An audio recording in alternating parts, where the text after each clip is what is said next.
Hello everyone. In this video I am going to explain you highest common factor. Highest common factor means HCF. आज हम इस video में HCF सीखने वाले हैं. Let's begin. This is Tina. Welcome to Maths Illuminator.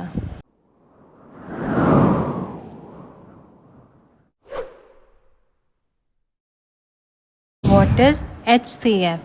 HCF stands for highest common factor. It is also known as greatest common divisor GCD. HCF of two or more numbers is the highest number that can divide the given numbers completely. Now what is the meaning of this definition? देख लेते हैं. HCF की full form होती है highest common factor. HCF को हम greatest common divisor भी कहते हैं. क्वेश्चन में आपका ऐसे भी आ सकता है फाइंड HCF और फाइंड GCD. ठीक है, ग्रेटेस्ट कॉमन डिवाइज़र. जब कोई दो या उनसे ज़्यादा नंबर्स का हम HCF निकालते हैं तो वो HCF सबसे हाईएस्ट नंबर होता है जिससे वो जो भी नंबर्स गिवन है 2 हैं या 3 हैं वो पूरी तरह कम्प्लीटली डिवाइड हो जाएंगे. हाईएस्ट मीन सबसे बड़ा ना, और कॉमन फैक्टर जो उन नंबर्स में कॉमन होगा और फैक्टर जिससे डिवाइड होता है. तो जो HCF होगा वो वाला नंबर होगा जिससे जो नंबर्स गिवन हैं कम्प्लीटली डिवाइड होंगे. Methods to find out HCF.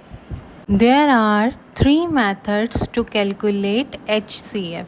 जिस तरह LCM को फाइंड आउट करने के 3 मेथड्स हैं उसी तरह HCF को भी फाइंड आउट करने के 3 मेथड्स हैं. And they are listing method, prime factorisation method and division method. Let's see listing method. Question is find HCF using listing method. Listing method में हम क्या करेंगे, हम पहले फैक्टर्स फाइंड आउट करेंगे और फैक्टर्स आपको बताया है कैसे फाइंड आउट करना है. उसके लिए आप फैक्टर्स और मल्टीपल्स वाली वीडियो वॉच करो, आपको पता चल जाएगा. ठीक है, पहले हम यहाँ पे फैक्टर्स लिखेंगे और फिर कॉमन फैक्टर्स ढूंढेंगे एंड देन HCF निकालेंगे. लिस्टिंग मेथड है, ऐसे ही हम LCM में भी करते थे. बस LCM में हम लोएस्ट कॉमन मल्टीपल ढूंढते थे, यहाँ पे हम हाईएस्ट कॉमन फैक्टर ढूंढेंगे. Okay, your numbers are 30 and 42. हमारा फर्स्ट स्टेप क्या होगा, हमें लिखने हैं फैक्टर्स ऑफ 30. फैक्टर्स जिनसे नंबर डिवाइड हो जाता है completely without leaving any remainder. तो 30 के फैक्टर्स हम कैसे फाइंड आउट करेंगे वो आपको आता है. तो अब मैं यहाँ पे सारे फैक्टर्स आपको बता देती हूँ. तो 30 की जो फैक्टर्स हैं हम लिखेंगे factors of 30 is equal to 1, 2, 3, 5, 6, 10, 15 and 30. अगर आपको याद हो, आपने वीडियो वॉच की हो, तो मैंने बताया था ना कि मल्टीपल्स एंडलेस होते हैं लेकिन फैक्टर्स उसी नंबर पे फिनिश हो जाते हैं जो नंबर दिया होता है. यहाँ 30 दिया है तो यहाँ इसके फैक्टर्स 30 तक ही हैं, आपने अगर नोट किया है तो. अब हम 42 के फैक्टर्स लिखेंगे. तो हम कैसे लिखेंगे, factors of 42 is equal to 1, 2, 3, 6, 7, 14, 21 and 42. ये हमारे 42 के फैक्टर्स हैं. अब हम कॉमन फैक्टर्स फाइंड आउट करेंगे 30 एंड 42 के. कॉमन मीन्स क्या होता है, जो दोनों में सेम हो. ठीक है, तो अब यहाँ पे जब हम लिखेंगे तो कैसे लिखेंगे, common factors of 30 and 42 is equal to. अब देखो आपको क्या क्या कॉमन दिखता है. 30 और 42 दोनों के फैक्टर्स में 1 भी है, 2 भी है, 3 भी है, 6 भी है. ठीक है, सिर्फ यही कॉमन है, बाकी सारे नंबर्स डिफरेंट हैं. तो हमारे कॉमन फैक्टर्स हो गए 1, 2, 3 एंड 6. अब हमें HCF फाइंड आउट करना है. HCF means highest common factor. Highest मतलब सबसे बड़ा. कॉमन फैक्टर्स हमने निकाल लिए हैं, तो इसमें कौन सा हाईएस्ट नंबर है, इट्स 6. तो हम क्या लिखेंगे, HCF of 30 and 42 is equal to 6. 6 हमारा आंसर है. Now we will learn prime factorisation method. Question is find highest common factor using prime factorization method and your numbers are 49 and 63. सी, अब prime factorisation method में हम क्या करते हैं, हम factors को एज अ प्रोडक्ट फॉर्म दिखाते हैं।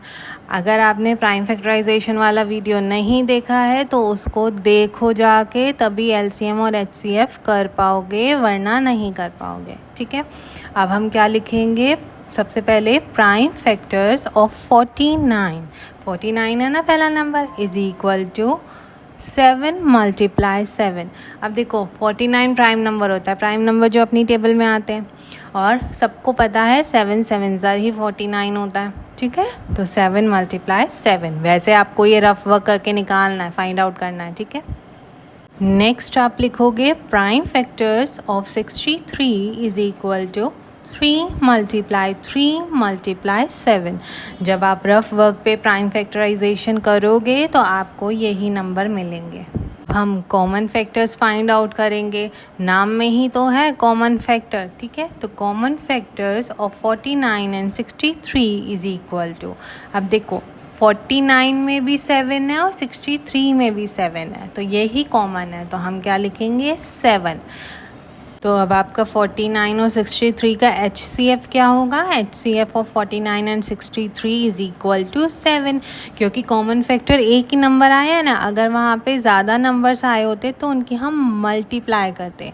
लिस्टिंग मेथड में तो जो हमें सबसे बड़ा वाला नंबर दिख रहा है हम उसी को लिख देंगे। ठीक है, लेकिन प्राइम फैक्टराइजेशन मेथड में अगर यहाँ 7 के साथ सपोज करो 3 आया होता तो हम 7 3 21 लिखते, लेकिन यहाँ पे तो हमारा सिर्फ एक ही नंबर है 7, तो वही हमारा आंसर है। आई होप आपको डिफरेंस समझ में आया है लिस्टिंग मेथड और प्राइम फैक्टराइजेशन मेथड में।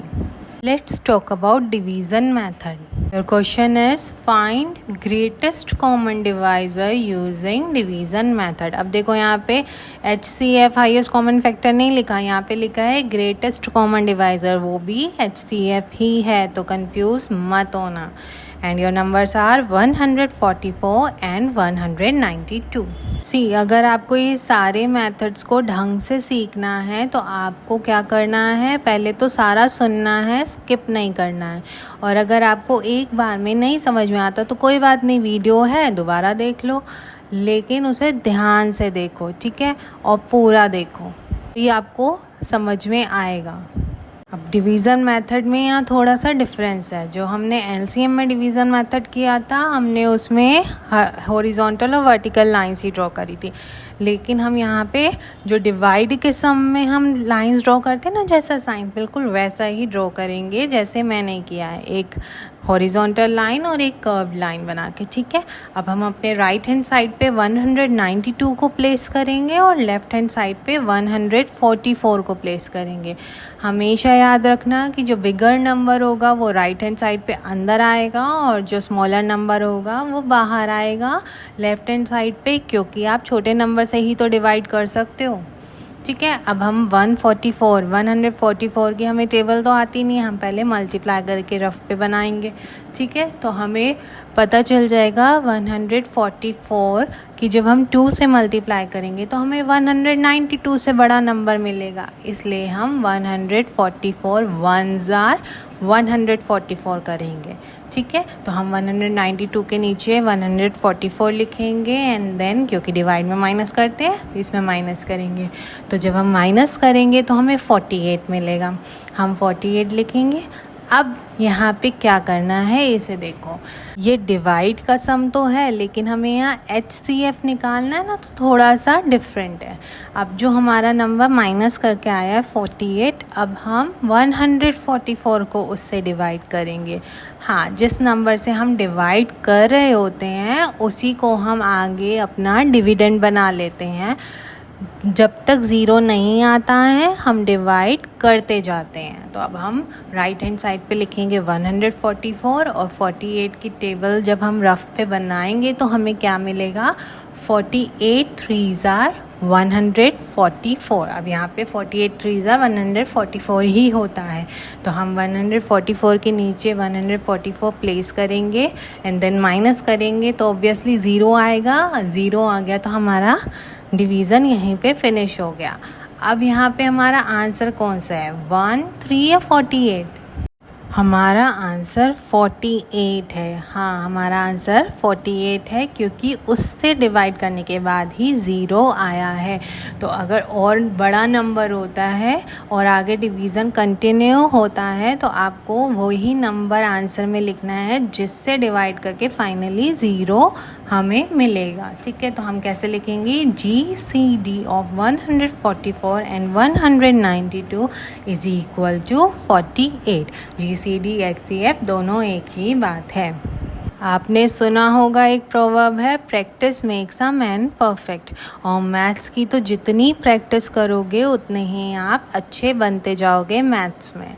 ठीक है, उतना ही इजी आपको लगेगा मैथ्स। तो आप अपना यहाँ से मेथड सीखो कि कैसे सॉल्व करते हैं, फिर अपनी बुक्स के क्वेश्चन सॉल्व करो और जितनी प्रैक्टिस करोगे उतना ही अच्छा होगा। और अगर आपको ईजी हो जाता है इन क्वेश्चंस जो आपको डिफ़िकल्ट लगते थे तो मुझे कमेंट सेक्शन में कमेंट करके बताओ।